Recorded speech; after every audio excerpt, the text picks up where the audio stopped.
Okay, so we just had Cejudo versus Song wrap up, and just when you think it's going so well, great card, some of the best prelims we've ever seen in our lives, Song goes and shoves his dong in Cejudo's eye, and fast forward 5 to 6 minutes later, it's over. All right, I knew it was over. The minute this guy's taking all the 5 minutes, sitting down, just not looking like he wants to continue, I'll give it to him. He did go out there, he took the full 5 minutes, recovered as best as possible, went out there and fought the rest of the third round, but after that, he quit. He full on quit. He went back to his corner, is screaming and hollering, I can't see. I can't fucking see. And as a fighter, they're going to stop it if they hear that. You can't say that. That's like the one rule when you get eye poked. You can't say, I can't see, bro. That's not a good look. And, he quit. There's no getting around it. I'm not trying to bag on because everyone's going to be calling him a quitter. I know. I'm saying the same thing everyone's saying, but he kind of quit, man. He did. And I'm not going to say I don't blame him because, we obviously expect our fighters to go in there and fight to the very end as best as they can. And it wasn't that bad of an eye poke. It was a double eye poke, which only hurt one of his eyes apparently, but he could open his eye. He could see. It wasn't no Bilal Leon type of eye poke. It wasn't that bad. I'm not saying he should have continued. I'm not trying to say that, but it's just it sucks because this was a fight he desperately needed to fucking win, like really bad. And now he's on a 3-fight skid. Whatever you want to say, like circumstances or not, no one's going to remember this. They're just going to look at his record and say, oh my God, he came back and lost 3 times. What a bum, And he didn't retire again either. They're talking about running it back. Let's do a rematch. Henry did not seem very keen on that. He did not. He's seemed so unsure of his career the past 3 years since he came back. After he lost to Aljo, it's like, okay, I'm not fighting for a title next. Why am I sticking around? All right, I'm going to fight Merab and get another title shot. Oh, I lost to Merab. Fuck. Okay, I'm going to fight a young upcoming contender and prove myself I still got it. And then I'm going to get another title shot. Oh, I lost that one too. We're going to go back to the drawing board, boys. It's just he's so unsure of everything. And this sucks. But we all knew Henry was going to lose, though. If you were picking him, what were you doing, man? Come on. His grappling's overrated. He's not going to get Song down, and he's not going to out-kickbox him for 5 minutes or 5 rounds. It's just not going to happen, and it didn't happen. I had a Song winning at least 2 of the rounds. Maybe the first could have went to Henry. It was close. It was competitive. Henry was hurting him. Hurt his nose really badly. He was bleeding a lot, but Song was just outlanding him. Henry's stumpy little arms, it's hard for him to really hit people, especially at 135 where he's outsized by everybody. So, yeah, Song was always going to win this fight. I picked him. You better have picked him too, bro, or damn, big L. All right, but let's break down the whole card now, starting with the first fight of the night, starting off with a bang. Modestas Bukauskas KO'd Rafael Sequeira the same exact way he got KO'd last time, bro. He doesn't, his foot movement is so bad.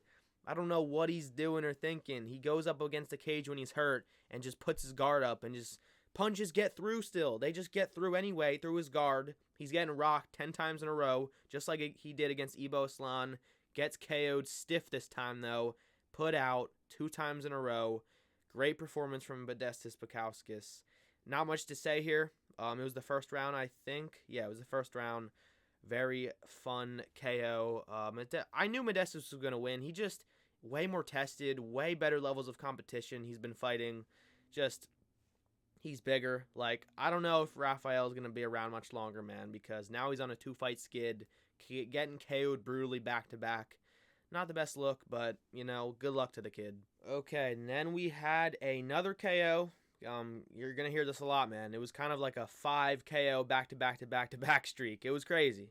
We had Nursultan Ruzaboyev KO Eric Mikoniko in the second round. Dude, what are we doing, man? Why are we signing Eric Mikoniko? He's 34, terrible, doesn't have a good record, hasn't fought in good promotions. What the fuck are we doing, Hunter? What are we doing? Who is signing these guys? He's terrible. I'm not trying to be mean. It's a rough game out there. I feel bad for these guys who just come in, lose, and get cut, barely make any money, just getting remembered as a bum. I feel bad, but dude, he's a bum. What do you want me to say? He went in there, Didn't do shit the whole first round. In my mind, I literally think he just didn't want to come into the UFC and get KO'd in the first round in his debut. I really believe that's what his mindset was, because he was literally just fainting and then backing up. That's all he did the whole first round. Ruziboyev was respecting him a bit too much, probably. He was not really doing much either, just kicking at range, marching him down. He was the one marching forward, obviously, because Mikko Nico was just running and not doing shit. And yeah, in the second round, he caught him.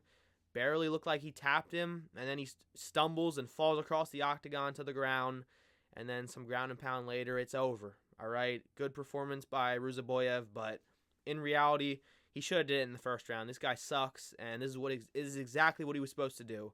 But I guess a fun KO nonetheless. Next, we had Nicolay versus Austin Vanderford. All right, I'm going to be real. I did not predict this one. Have no idea who the fuck these guys are. Didn't even know it was on the card till it started happening and they were walking out.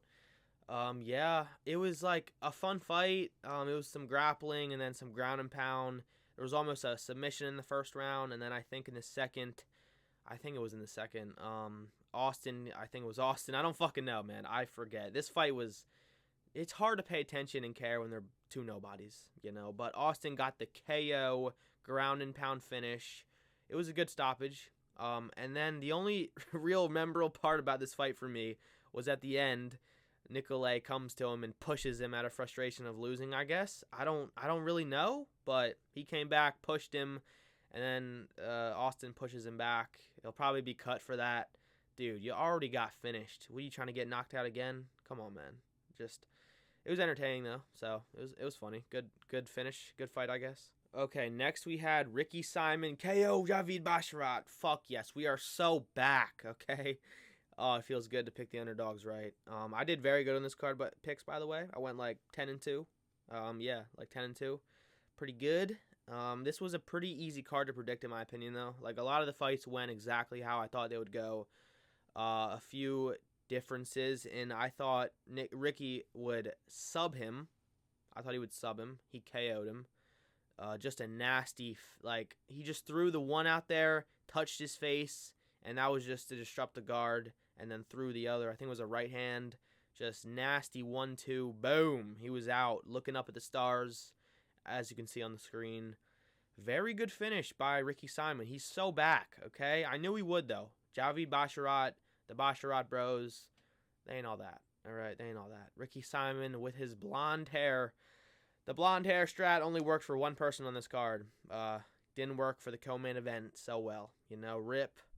But, yeah, y'all can't be Charles Oliveira, okay? It doesn't work for everybody. Okay, next we had Mansour Abdul Malik KO Nick Klein, all right? And this was a rough one, all right? This was a scary one to watch because, you know, you're either on the side of the plus 800 guy or the minus 1000 guy. You're either, oh my god, I didn't pick the fucking underdog. I'm so stupid. I can't believe I got persuaded by the odds like that. Or you're on the side of, oh thank god, I thought the minus 1000 guy was gonna fucking lose and fuck up my parlay. All right, very stressful fight, and yeah, Mansour got it done by ground and pound finish. He locked in after getting he just got like outdone the whole first round, you know. I think Klein won the first round off of a nasty spinning elbow that rocked Mansour, had him stumbling backwards to the fence, but he recovered well. Maybe if Klein had not clinched and went for the takedown off of that and went for some head kicks or uppercuts or something, he could have got the finish, but Mansour was always going to win this fight. He's just so physically imposing compared to Nick Klein, man. You weren't taking him down. He actually is decently good defensive grappling wise. And yeah, Nick Klein is good. He was very crafty in this fight. Leg kicking, getting out of there, hitting him with jabs, getting out of there, playing very safe, but was not enough. Okay, he got rocked once, and his head was on the canvas basically for a minute straight, just getting ground and pounded on while he's trying to recover and get back up, and he just couldn't. And it was rough because he's just a guy with a job, man. He's just a guy with a job who happens to fight in the UFC now, and he got KO'd. Rough to see, but it was a fun KO, fun fight, good performance by both men. Next, we had Andre Fili get subbed by Costa, and this shit pissed me off. All right, this was the first pick I got wrong. This shit irks me, alright, so bad, because Andre Philly, while he was losing the fight, he was losing up until this point. It's not like he was winning, so I guess I can't be that mad or disappointed, but Costa was body kicking him up, hurting him, jabbing him up. He was outboxing him, which was very impressive. You know, he was out kickboxing him. And then Andre Philly gets the takedown, doesn't have his head in a submission, has him on the ground, and then he just puts his head to the side while trying to pass guard up higher and get higher up on him. And he just puts his head there. And Costa just grabs his neck, secures the fucking choke, and taps him out. Like, Andre, you literally gave him that. What the fuck? It's just so annoying, man. He literally gave him the win. He could have won that round and gone on to win the fight, but no. Now your kid only has half the money to spend, all right? I'm just kidding. You know, I still like Andre Philly, but he did not touchy-feely him tonight. Unfortunate. Okay, next we had not another upset because Andre Philly was actually an underdog, but a big upset. Ibo Aslan got fucking fraud checked, which is crazy. It's not that surprising. Like I did say in my prediction video, Cutelaba can win this with the grappling. If he mixes in the grappling, he can win. I didn't think it would be by submission. I thought Ibo Aslan would just gas in the first and then get controlled for the whole fight. But, dude, they were rocking each other on the feet. Again, like I said in my prediction video, no defense. These guys have not heard of it. What's defense? I don't know. And, yeah, rocking each other on the feet. I actually forget exactly how the sequence went. How did he just take him down normally? I think he did. He hurt him, took him down, got his back while he's trying to get up, and then, yeah, got the submission. I forget what it was. Doesn't matter. He fucking subbed him, all right? Cutelaba, we are so back on a 2-fight win streak, calling out Khalil Roundtree, who's up the rankings. Like, this dude's hilarious. I love him so much. But he didn't call him out on the mic. He called him out in the post-fight presser, which I saw before recording this. Yeah, Cutelaba is so back. Good performance. That's a fraud check. Next, we had the start of the main card. Alonzo Metafield versus Julius Walker. And, dude, I was about to say I wish I picked Julius Walker. Obviously, I don't because Alonzo won. But this went exactly how I said it would, okay? I said in my prediction video that Julius might win, man. And he might do really good, and he might be really good. And he might have a really good performance, which he did, okay?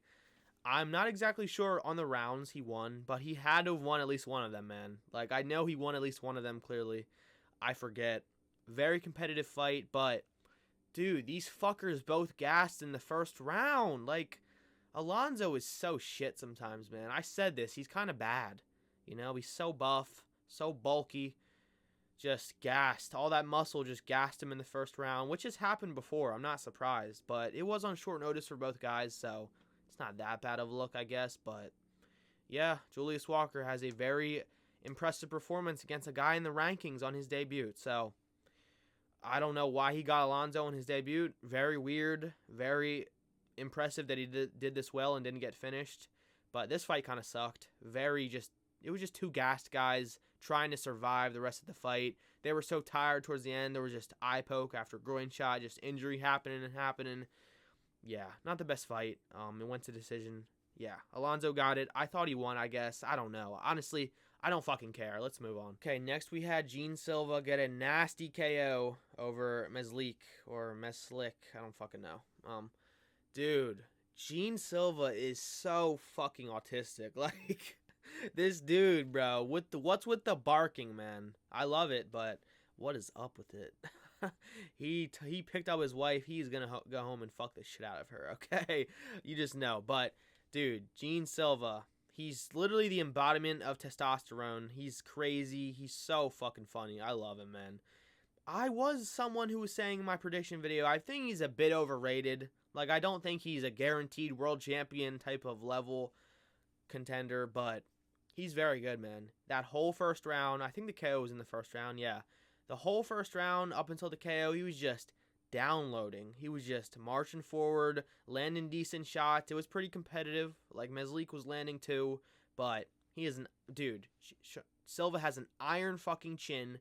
Doesn't take damage. Doesn't have a face. Like, you can hurt him and he's just going to have the same face. He's going to smile at you and high-five you. Oh, good shot. Good shot. Now I'm going to knock you the fuck out, all right? And that he did. Knocked him out. I think it was like a right hook. I don't even know. I don't know, man. But nasty KO. Great performance from Gene Silva. He's nasty, man. He's just so good at counter-striking. Like, he's just waiting for you to give him an opening. He's begging for it. He's just waiting. And he gets the KO again. Very good performance. This dude is a monster. He's going to be a monster at 145 and 155. Whatever he wants to do. He's proven he can fight at 155 as well. So, we'll see what he does with his career. If weight cutting gets hard, might have to chase Ilia Topuria to 155. Okay, next we had Rob Font beat Shin Matsumoto by decision. All right. Now, I'm going to be real.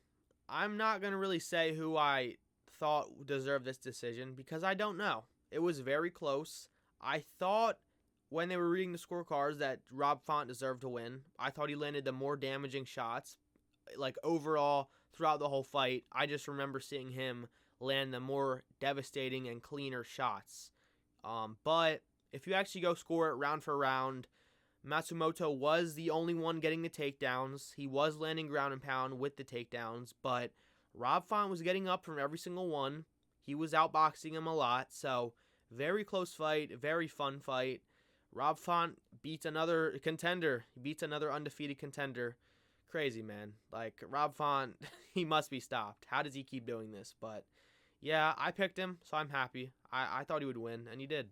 Next, we had Anthony Hernandez beat Brendan Allen, man. The Super Saiyan shit did not work, all right? We're not all Charles Oliveira, but it was a very good fight. You know, I feel like people are going to call this one boring. I don't know what people are saying about it so far. Very fun fight. I will agree. The third round was kind of boring, kind of slow, kind of stagnant. There wasn't much scrambling or striking happening, but first round, Brendan hits him with a crazy head kick that, you know, Fluffy just eats it. He doesn't take damage. He has an iron chin. He's more sustainable to the body. His chin is crazy, but his body is weak, and you can hurt him to the body. But if it's to the chin, man, to the face, he's just going to eat it and keep going, man. Why do you think they call him Fluffy? He's fucking skinny fat. He's fat, all right? He's going to eat it, and he's going to keep coming forward. And I'll be real. He said something about antibiotics on the post-fight speech. So I don't know if he had something like staph or whatever, but his gas tank didn't seem as good in this. I will admit, you know. Before, I was like, holy shit, this dude's going to he's going to fight for a title, guaranteed. But now, I will admit that I may have overhyped him. You know, he made it very competitive. He got out-scrambled. He got a few submission attempts done on him that were somewhat close, but his jiu-jitsu awareness is too good. He's not going to get submitted, man. He's just too good. Like, he could get submitted, but at 185, where a lot of grapplers are not good, like, there's not that many good grapplers at 185. I'd argue these are two of the best in the whole world in the division. So, yeah, good fight, fun fight. Brendan Allen, man, again, very good performance by him. Good scrambles, but just doesn't have the fight IQ. Just a tad bit too bad to beat this level of competition. Once again, you know, I thought he beat Chris Curtis. I remember people were saying Chris Curtis won that fight. I thought he won that fight, but coming off a loss to a Mavov, and now this, it's rough. It's rough out here. And lastly, we have the main event, man. I don't even know what to say. Just, like, the whole card was going perfectly. Not a single dumb stoppage. No fights got canceled or stopped or, like, to injuries or cheating or whatever. No points were taken. Nothing happened at all. Nothing bad. And then this. The fight gets stopped at the end of the third round. We don't get to see championship rounds. It's unfortunate. Very fun fight. They're so fast. Song and Henry both. So quick. I can barely see the clean strikes that are landing. Fun fight. I thought Song was winning. But yeah, again, not much to say here. Henry quit, and that's okay. It's okay. You know, we can't expect much out of Henry. He's old. He's barely in the fight game. He's here for money. Like, it's just true. He fights once a year for a paycheck. Like, it's the truth. Okay, it's the truth. And yeah, if he retires, oh well. I don't really care. Fun fighter to watch sometimes, but Like, I was hyped for this. I'm going to be real. As a main event, I was excited to see Henry fight again. I was, but now that it's over, wasn't that fun or hyped up now that I think about it. So, yeah. That's the card. Fun-ass card. It was a great card. I don't want to see anybody saying, oh, this was an alright card. No, this was a great fucking card. Alright, what more do you want from a free fight night? Great card. The card next week is not so good. It's alright, but not as good as this one. So, let's just appreciate this one. Alright, it was good. I'll see you guys in the next one.